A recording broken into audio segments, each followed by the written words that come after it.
E aí, galera, tudo bem? Então, continuando a finalização da nossa discussão sobre estado de potência, hoje a gente vai falar um pouco sobre projeto térmico de amplificadores, né? Por que isso é importante, né? Como o estado de potência ele vai dissipar uma potência significativa nos seus transistores, né? Que a gente já discutiu e a gente até já aprendeu como estimar essas potências, né? A gente precisa definir um sistema de refrigeração para retirar o calor gerado pela essa potência dissipada dos meus transistores e evitar a sua queima, né? Aqui eu estou apresentando um exemplo só de como que são os encapsulamentos típicos desses transistores de potência para a gente ter uma noção. Então esse aqui é um encapsulamento mais antigo, né? O SO3, e esse aqui é um encapsulamento TO220, que é um encapsulamento mais comum hoje em dia para transistores de média potência. Existe também o TO247, que já são para transistores de maior potência, que é basicamente esse encapsulamento um pouco maior, né? Então, vocês podem ver que esses transistores já vêm com um pequeno dissipador, né? Estou aqui rachurando esse dissipador aqui nesse desenho, né? Que é uma parte metálica, né? Que vai basicamente permitir uma pequena dissipação de potência, mas ele não é muito grande. Então, para fins de refrigeração, quando tem uma dissipação de potência significativa, eu acabo usando um dissipador, né? Que é simplesmente um bloco metálico aletado que vai tentar fazer com que eu aumente a área de contato desse transistor com o ar, né? Por exemplo, e faça com que eu tenha uma maior transferência térmica do meu componente para o ar e assim refrigerando. Né? Por que isso é importante? É porque os transistores, né, pegando o TBJ como exemplo, eles têm uma área de operação segura, na qual o fabricante me garante que ele vai poder operar sem perder as suas características e sem ser danificado. Se a gente olhar para essa curva, a gente vai ver algumas regiões. Né? Essa primeira região aqui, ela me garante o seguinte: se eu operar meu transistor como uma fonte de corrente, né, na região linear, na corrente máxima de catálogo dele, eu posso manter essa corrente máxima durante um tempo, porque isso vai fazer com que eu tenha uma dissipação de potência. Então, se eu começar a aumentar a tensão VCE do meu transistor, eu vou ter essa operação como fonte de corrente só nessa pequena região. Então, não posso ter corrente máxima de catálogo com tensão máxima de catálogo do meu circuito, não vai funcionar. A partir de um certo momento, eu tenho que manter uma região de potência constante, para garantir que meu transistor não aqueça demais e não ultrapasse os limites de temperatura definidos pelo fabricante. Né? Se eu continuar aumentando e essa dissipação de potência, no final das contas, começa a aumentar, eu tenho um aumento de temperatura, eu começo a entrar numa região de breakdown, onde meu transistor começa a entrar numa certa avalanche, e aí ele começa a dissipar muito mais potência do que anteriormente. Com isso, eu tenho agora uma segunda região de potência constante que eu tenho que garantir, que, de novo, é para não deixar meu transistor esquentar demais. E a partir de um certo ponto, aí eu tenho efetivamente a ruptura das junções PN desse transistor e aí ele começa a queimar mesmo, né? E aí não vai funcionar. Então, como eu tenho que atentar para essa região de operação segura, eu tenho que garantir que, para a condição que o meu circuito oferece, eu consiga tirar calor do meu componente para respeitar esses limites. Beleza? O que a gente vai discutir hoje é como que a gente pode modelar esse circuito térmico, como que a gente pode, então, de uma forma simples, estimar as perdas em cada um desses transistores. A gente já fez isso de uma forma teórica, mas a gente vai discutir isso também do ponto de vista prático, né, num circuito pronto, e vamos fazer uma discussão prática também de como que, uma vez definido o nosso dissipador, né, as características desse dissipador, como que a gente pode selecioná-lo, beleza? Então vamos lá. Então, quando a gente fala de projeto térmico, o que a gente está tentando fazer é projetar um dissipador ou um sistema de refrigeração, pensando de uma forma mais genérica, que vai tentar tirar o calor gerado pelos componentes mais importantes do nosso circuito. No caso do nosso amplificador, a principal fonte de calor interno do nosso sistema são os transistores de potência, né? Porque eles estão conduzindo uma corrente relativamente elevada e tem sobre eles uma queda de tensão também significativa, e isso vai provocar uma perda, né? Uma potência dissipada grande. Né? E como esses dispositivos não são projetados intrinsecamente para aguentar uma potência dissipada muito grande, eu preciso garantir que exista uma forma de eu tirar calor desse componente. Né? E normalmente a gente faz isso via dissipadores. Né? Então, o processo de projeto que a gente usa em engenharia eletrônica, na maioria das vezes, é muito simples. O que a gente faz basicamente é o seguinte: a gente sabe, né, que existe uma potência dissipada, né, em cada um dos transistores, então PD1 e PD2, né? A gente vai modelar essa potência dissipada como sendo uma fonte de corrente, é um modelo, ou seja, a gente faz uma simplificação traduzindo esse evento térmico em um circuito elétrico, porque a gente tem mais facilidade de interpretar circuitos elétricos do que outros tipos de circuitos, né? Então esse aqui seria o nosso PD1. Cada componente eletrônico tem no seu datasheet a informação de qual que é a resistência térmica entre a junção, ou seja, as junções PN mesmo lá do nosso dispositivo, para o case, né, que é um encapsulamento mesmo, a parte metálica que vai fazer o contato com o dissipador, né? Então, eu chamo aqui de resistência térmica junction case, R térmico JC, né? E eu vou colocar esse elemento em contato com alguma coisa, né? Os datasheets normalmente trazem também a resistência térmica do case para o ar, mas essa informação não é muito útil para a gente, porque é uma resistência muito grande, né? Então, o que a gente vai fazer é colocar esse cara num dissipador, né? Então, eu estou imaginando que eu estou fazendo o seguinte, né? Eu peguei o meu transistor, pensando no TO220, ele tem uma chapinha metálica aqui, que é o case, que é o que nos interessa, e eu vou colocar um dissipador aqui, né? Aletado, para aumentar o contato com o ar e melhorar a dissipação térmica. É isso, né? Quando a gente pensa nisso, esse circuito aqui vai vir uma resistência térmica de case para o ar, que é a resistência térmica do dissipador, né? E do outro lado aqui eu tenho a minha temperatura ambiente, que a gente representa como sendo uma fonte de tensão. Tem ambi aqui, beleza? Então, com esse circuito, né, a gente consegue calcular temperaturas, porque a tensão se relaciona com a temperatura. Então aqui eu teria a temperatura ambiente, aqui a temperatura do dissipador e aqui a temperatura de junção, beleza? Esse é o nosso circuito térmico para um transistor, né? Como é que a gente faz o projeto? O projeto aqui é você definir as temperaturas máximas, né? Você tem que olhar lá no seu componente qual que é a temperatura de junção máxima que ele atinge. Você vai definir uma fração disso para o seu projeto, né? E você vai tentar encontrar um valor de resistência térmica de dissipador que me garanta isso, né? Então, no final das contas, o projeto se dá por definir a resistência térmica de case para ambiente, ou seja, a do dissipador, como sendo algo como a temperatura de junção máxima para o nosso circuito, né? Que, por exemplo, se meu componente tiver 125 graus, eu vou definir, por exemplo, uma temperatura de 90 graus, 100 graus, dando uma margem de segurança ali para ele não queimar, né? Isso, menos a temperatura ambiente. E normalmente a temperatura ambiente é um pouco maior do que a temperatura ambiente de fenômenos físicos, que é tratada a 27 graus. Eu gosto de trabalhar com 40 graus de uma forma mais genérica, porque normalmente dentro dos equipamentos, né, da caixa dos equipamentos, a temperatura é um pouco mais elevada, né? E isso é dividido pela potência dissipada vai me dar a resistência térmica total do sistema de refrigeração, né? E se subtrair aqui a resistência térmica de junction case, eu vou encontrar a resistência térmica do dissipador que eu preciso. Beleza? Então, no primeiro momento é isso. Agora, isso eu poderia colocar um dissipador para cada transistor, né? A gente sabe que é interessante colocar mais de um transistor para o dissipador para a gente poder ter algum tipo de realimentação térmica. E aí, como é que a gente trata isso no nosso sistema? Então, basicamente, nesse caso, eu tenho dois componentes, eu estou modelando as perdas em cada um deles dessa forma, né?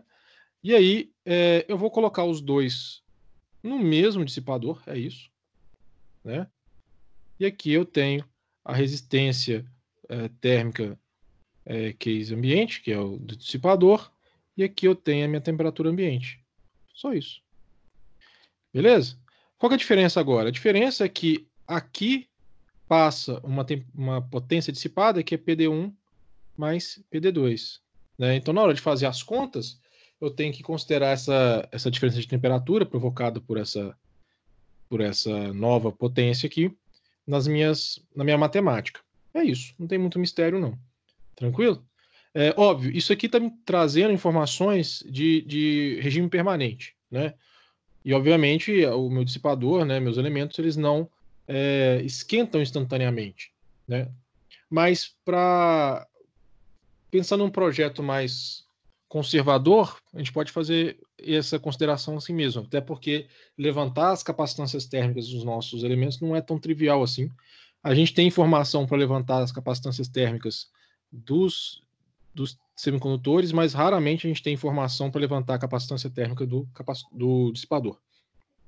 Então, para fins dessa disciplina, do que a gente precisa saber para eletrônica analógica, isso aqui é suficiente, né? Trabalhar com capacitâncias térmicas, regimes de carga intermitentes e tudo mais, é um pouco mais avançado, a gente não vai cobrir nessa disciplina não, beleza? Então é isso. Agora, eu queria passar para vocês também um pouco de noção sobre a parte mais prática disso, né? Então, primeiro, como que a gente consegue estimar as perdas? A primeira questão, né? PD1, PD2, e se tiver mais transistores aí para frente também, a gente vai ver isso. E depois, uma vez calculado a resistência térmica do dissipador, como encontrar um dissipador? Beleza? Então, essas são as duas questões que eu gostaria de responder aqui. Então, beleza. Para isso, eu vou primeiro ver como que a gente pode estimar as perdas. Depois, olhar o datasheet de um componente para a gente ver onde que a gente encontra informações que nos auxiliem nesse projeto térmico. E depois, pensando que a gente consegue calcular a resistência térmica que a gente precisa, como que a gente escolhe ou pelo menos estima qual tipo de dissipador a gente precisa usar. Então, vamos lá. Então, aqui eu vim para um amplificador básico, eu vou usar ele de exemplo, né? Vocês vão perceber que eu vou fazer uma simulação transiente aqui do nosso circuito, né? Eu vou só modificar um pouquinho a informação básica aqui, porque eu quero colocar um sinal um pouco maior.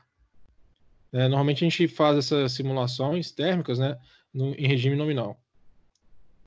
Então, vou botar aqui 1 volt de entrada. Como o ganho desse circuito aqui em malha fechada é em torno de 10, isso vai me dar 10 volts pico a pico. Desculpa, 10 volts de pico na saída. Então, vamos simular esse circuito. Então, que ele terminou a simulação, vocês podem ver até que tem um pouco de offset aqui no meu circuito, mas o objetivo não é nem discutir isso, não. Então, beleza. Agora, como é que eu posso estimar as perdas? Então, neste caso aqui, eu vou medir as perdas do transistor mais na saída mesmo, né? Então, o que eu vou fazer é o seguinte. Se você vir aqui no esquemático, né? Você sabe que dependendo da posição do mouse, você vai conseguir medir pontos do seu circuito, né? Agora, se você clicar Alt, né, e segurar, quando você coloca o cursor em cima de um componente, vai aparecer esse termômetro aqui, né?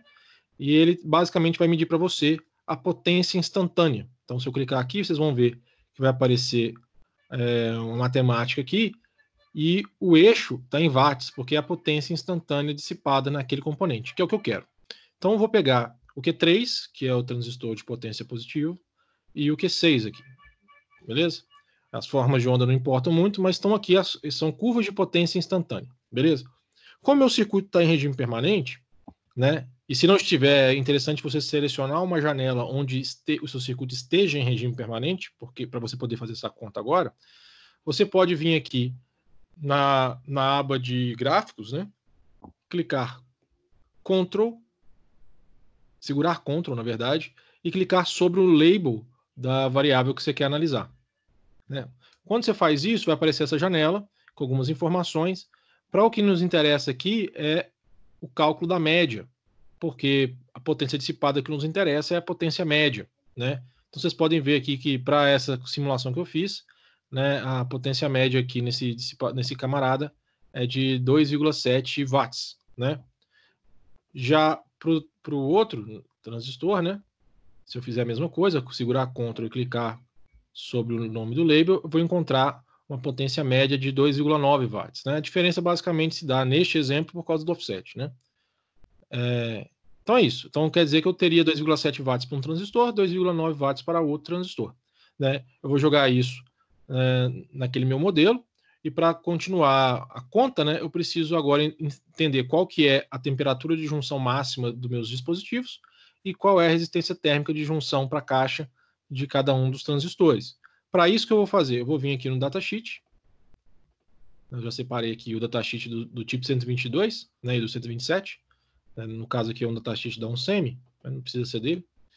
Aqui tem algumas informações, mas se a gente vir nas tabelas, né, tem a tabela de características térmicas, que é essa tabela aqui que nos interessa, que vai nos dar duas informações aqui, que é a resistência térmica junction to case, que é aquela que vai relacionar a resistência térmica da junção para o encapsulamento do meu dispositivo, que é de 1,92 graus Celsius por watt, né? Então, para cada watt de potência dissipada que passar pelo meu componente, ele vai gerar basicamente 2 graus de elevação de temperatura, é isso que ele está dizendo, né? E dá também a informação da resistência térmica de junção para o ambiente, que é basicamente a resistência térmica do dissipador do TO220, do encapsulamento, que é de 62 graus por watt. Já indica aqui que, no nosso exemplo, né, um transistor tem basicamente 3 watts de perda ali. Isso aqui daria mais de 180 graus de elevação de temperatura e, obviamente, ele ia queimar, né? Por isso que a gente precisa de um dissipador externo, né?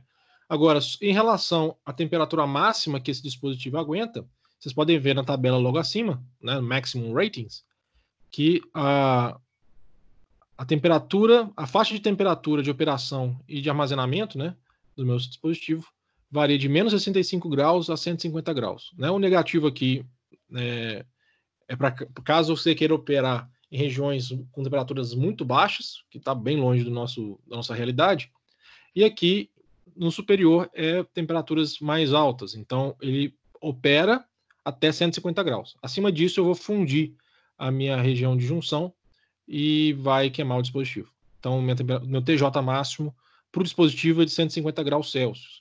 Eu trabalharia com algo bem abaixo disso, em torno de 100, 120 graus, para garantir que eu não corro o risco de, por causa de um pico de potência, que é de queimar meu dispositivo. Né? Eu gosto de botar uma margem de segurança boa. Né? Lógico que quanto maior a margem de segurança, mais seguro o seu projeto, mas também mais caro, que você vai precisar de mais dissipador. É um trade-off que cada projetista tem que analisar. Então essas são informações que a gente joga no nosso modelo, né, para calcular a resistência térmica do dissipador. Uma vez calculado o valor da resistência térmica, o que a gente tem que fazer? Selecionar um dissipador. Né? Para isso, o interessante é você ter catálogos. Né? Ou você tem um catálogo genérico, que é esse que eu tenho aqui. Eu não estou querendo fazer propaganda da HS Dissipadores, não, mas é o catálogo que eu tenho. Né? Outros fabricantes já têm um catálogo para tipo de dissipadores mais bem especificado, né? Como a semicron para transistores de potência e tudo mais. Mas eu vou pegar o exemplo da HS Dissipadores porque é um catálogo bem longo e interessante para fazer esse projeto. O que ele faz? Né? Eles definem, depois eu falo sobre as curvas, né? Eles definem alguns perfis, aqui, ó, alguns perfis de dissipadores, né? Que você pode escolher, né? Vou clicar num qualquer aqui, esse HS1920. Obviamente, se é o nome do fabricante, o perfil existe para outros fabricantes, mas o nome não. Então, para cada tipo de fabricante que você queira trabalhar, você tem que buscar um catálogo e procurar o perfil, né? Mas como é feito de alumínio, é uma liga bem comum na indústria, um catálogo serve para outros fabricantes também, né? Então, por exemplo, aqui, a HS ela disponibiliza essa ficha técnica, né? Então, eu tenho um perfil, que dá todos os dados desse perfil. Basicamente, ela diz o seguinte, que as figuras de mérito que ela apresenta aqui para cada um desses perfis foi medida para um dissipador que tenha esse perfil e seja estrudado, ou seja, tenha um comprimento de 4 polegadas, que é em torno de 10 centímetros. Beleza? Então é isso. E lógico, você pode comprar com perfis, com comprimentos maiores ou menores, né? Mas ele tem essa métrica. E aqui ele está te dando informação, né, da resistência térmica para esse elemento. Né? Então, por exemplo, esse perfil aqui, para um comprimento de 4 polegadas, me dá uma resistência térmica de 11,5 graus Celsius. Né? Se isso for menor do que você calculou, beleza, você pode usar. Se for maior, você pode procurar outro perfil, né? O interessante é o seguinte, né? Vou pegar um perfil diferente. Esse aqui é até interessante, né? Ele, tá vendo? Ele já tem uma resistência térmica bem menor, porque ele é mais aletado, né? É uma resistência térmica de 4,22, né? E à medida que você vai diferenciando o perfil, pegar um perfil aqui mais comprido, esse aqui é um perfil bem mais comprido, né? Tem 11 centímetros de comprimento na frente aqui, né? E 5 centímetros de lado. Então já é um dissipador bem maior. Esse dissipador, por exemplo, já tem uma resistência térmica para um lingote de 4 polegadas de 1,17 graus Celsius, né? Então, quando você vai aumentando a área de contato, normalmente você vai reduzindo essa resistência térmica, beleza? Agora, de novo, isso é para um lingote de 4 polegadas. Tem como a gente já estimar como que ele ficaria para outros comprimentos? Tem. E aí vem uma coisa importante no projeto térmico, né, na seleção de dissipadores, que são as curvas de correção. No caso desse cara aqui, se for ver na mesma tabela, na mesma folha, ele te dá algumas informações. Ele vai falar uma informação de calor dissipado por elevação de temperatura no dissipador, né, uma informação mostrando que quanto maior for a elevação de temperatura projetada, mais calor ela consegue dissipar, né? Outra coisa ele comenta aqui, se você acrescentar um ventilador, uma ventoinha, em associação a esse dissipador, a resistência térmica cai com a velocidade do ar. Isso é óbvio, né? Porque a ventilação forçada ajuda a tirar calor do dissipador e isso vai melhorar a dissipação térmica, né?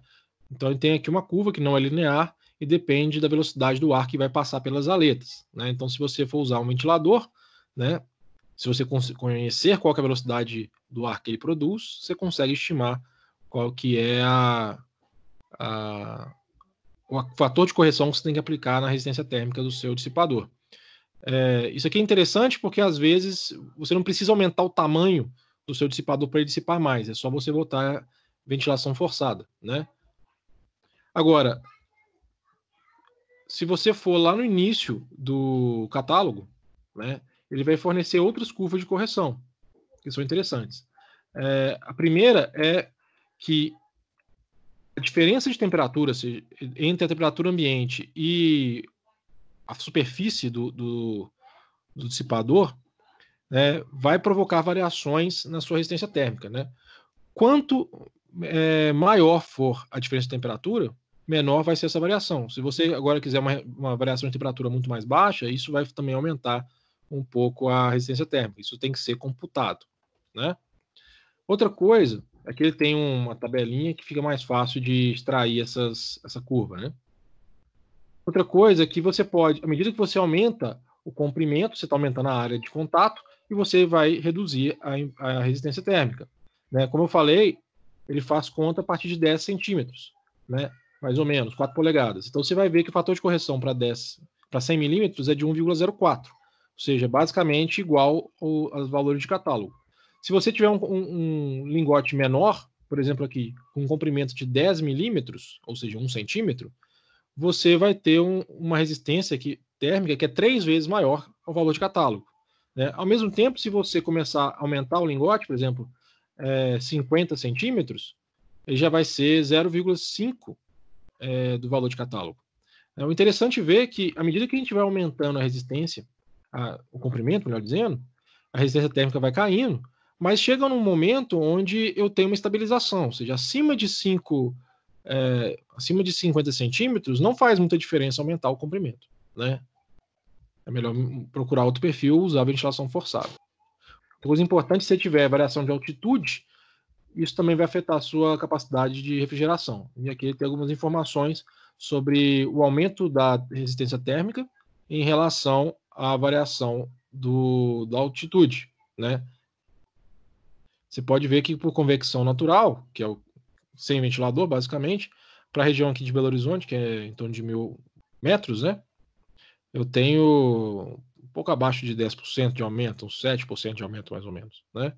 Então, todos esses fatores de correção têm que ser aplicados sobre o valor de catálogo para a gente saber com mais precisão qual que é a resistência térmica do nosso dissipador, beleza?